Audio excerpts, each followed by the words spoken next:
we take this job so serious. And Father O'Shaughnessy need to go to hell. That's what he needs. What did Father O'Shaughnessy do? I quit. We're done here. I'm done. We're out of here. What in the all types of blue hell? This is Snowman in the Morning.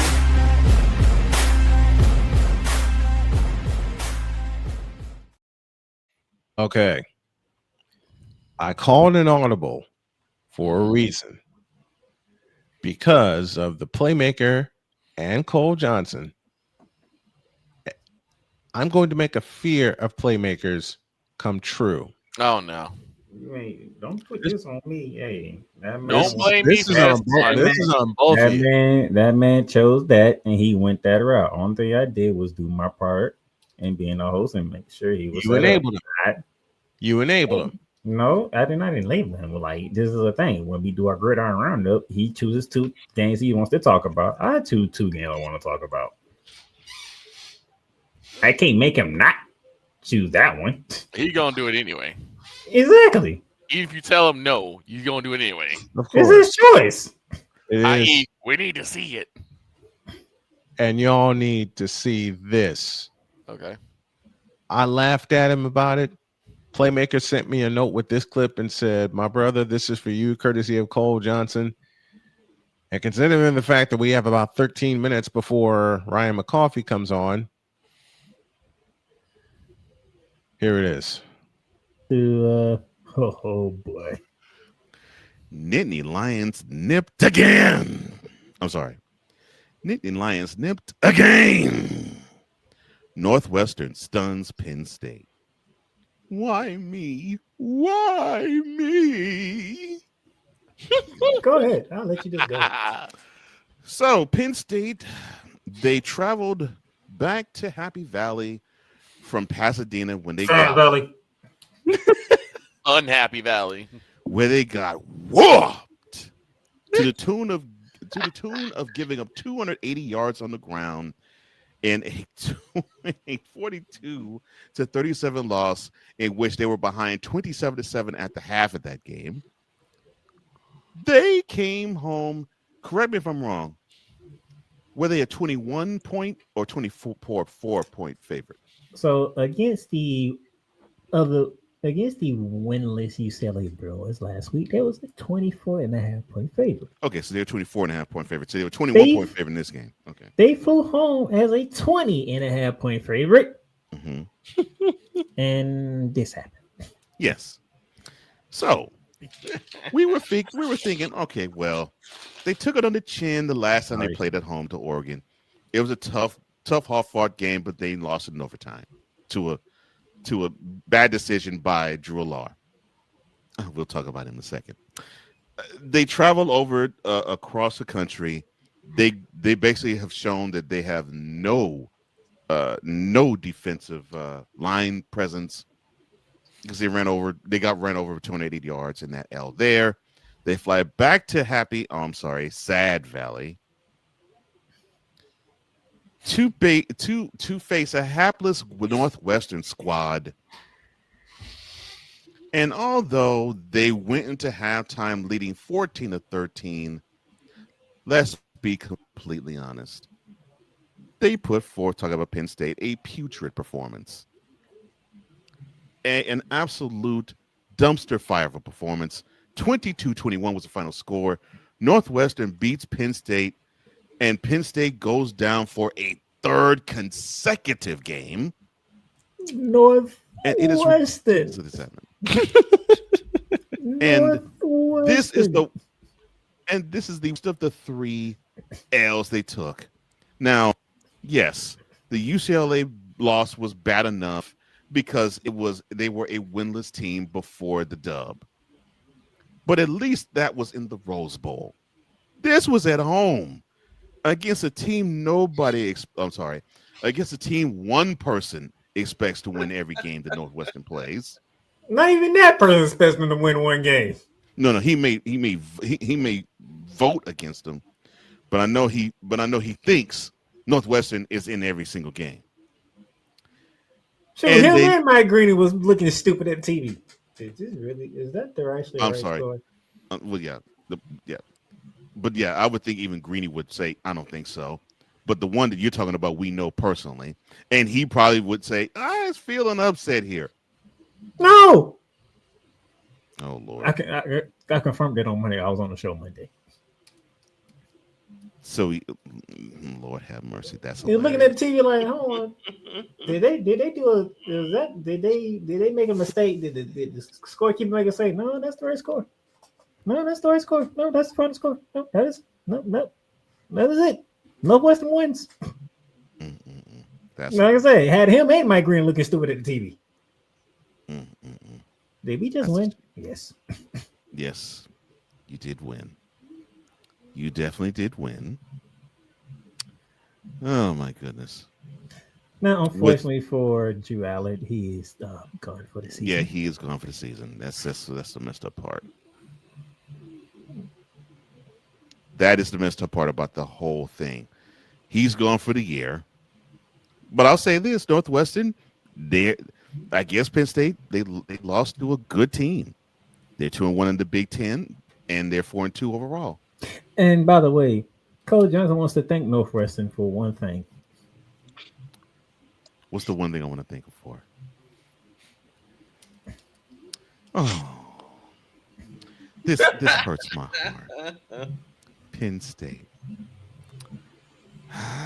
The fact that the athletic director looked at that 4-21 putrid record against top 10 schools, he said that played a whole big-time role in getting James Franklin, one of the greatest college football coaches, fired.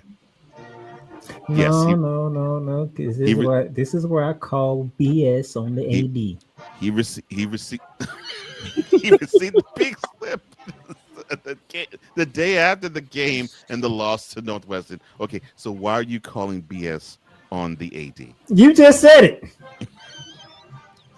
If the big game record was the factor in this, you didn't do it after they lost to Oregon. No. You didn't do it after they lost to a winless Bruins team in sunny California. No, they did not. You did it after they lost to Northwestern. Well, we got to understand. Okay. Northwestern. Let's see. This is a school full of doctors, lawyers, engineers, and journalists. Highbrow journalists. All right, Vanderbilt. Well, I mean, Northwestern is considered the Ivy League school of the Big Ten. And other than a couple of years that I know, we can ask Snowman, and he'll rip off the years that Northwestern were the big boys of the Big Ten block. 1995. They've been basically 2000 in the Big Ten. Name a couple. And you had James Franklin lose to a patsy, but it is like what the athletic director of Penn State said. But 4-21 for the record, he stayed getting and taking top 10 L's. I mean, I can't help it. He stayed taking top 10 L's. And you just heard it right there from the athletic director. That weighed and played a huge part in having James Franklin get gone. But that was all. And does it come back no more? Oh my God. Don't you come back no more. What you say? So that was Oregon. But then you went to Pasadena. And you must have left your wallet there or your purse or whatever, because that job rented you to call UCLA your daddy. And I mean, you were turning tricks like you were wearing a G-string. You were taking it slow. I don't know what the deal was. But you received a good pounding in Pasadena, both on the field and in the sideline and in the hotel room. I don't know what to say about that, son. But you took a pounding. You took a beating.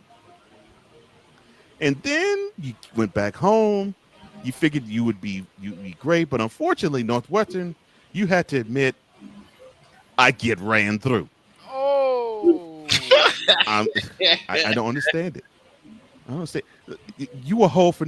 I thought you were whole for top 10 teams. I just don't understand. I thought you was a whole for the top 10 teams.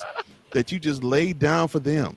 That you stayed taking L's to top 10 teams. But now you admit to Northwestern. Your latest daddy. You get ran through.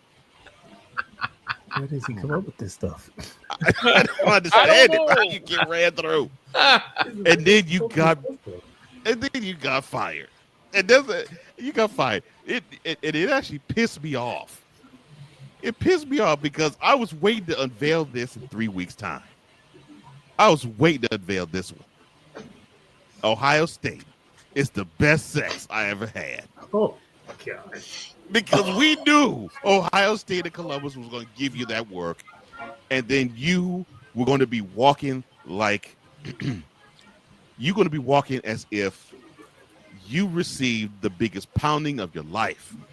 Legs all wide open. You'd be staggering. You'd be smiling and be aching at the same time. And then you be in Columbus, just be like, I don't understand it.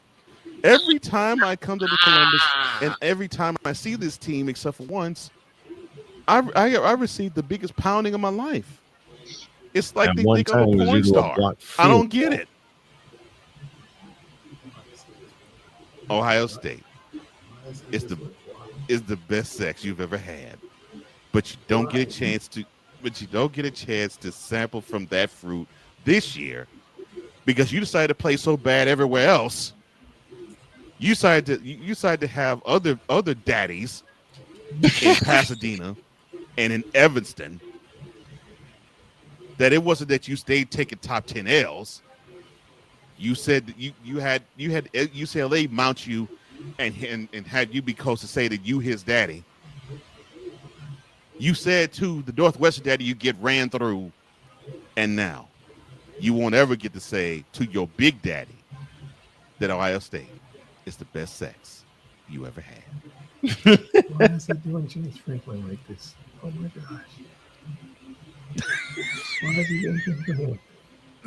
This is ridiculous. This is terrible.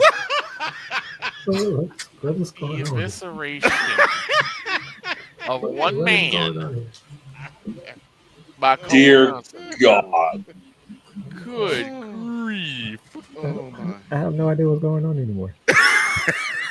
What? What did I do? What did I say? I have no idea what's going on anymore. What did I do? What did I say? It's the graphics.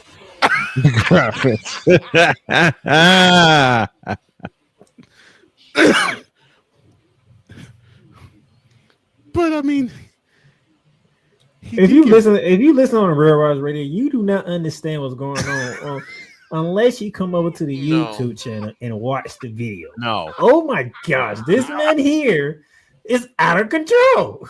Yes. Agreed. He is out of control. Oh my gosh. he admit to Northwestern, he gets ran through. I don't know what to say. And you know what frights me even more? Now I gotta feel that Snowman gonna come across this and he gonna cut this whole segment off. Oh my gosh.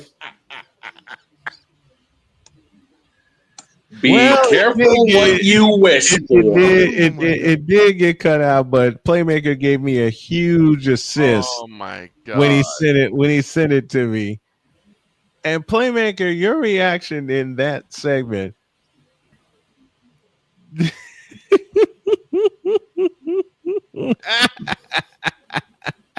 don't know how he does it. I just don't.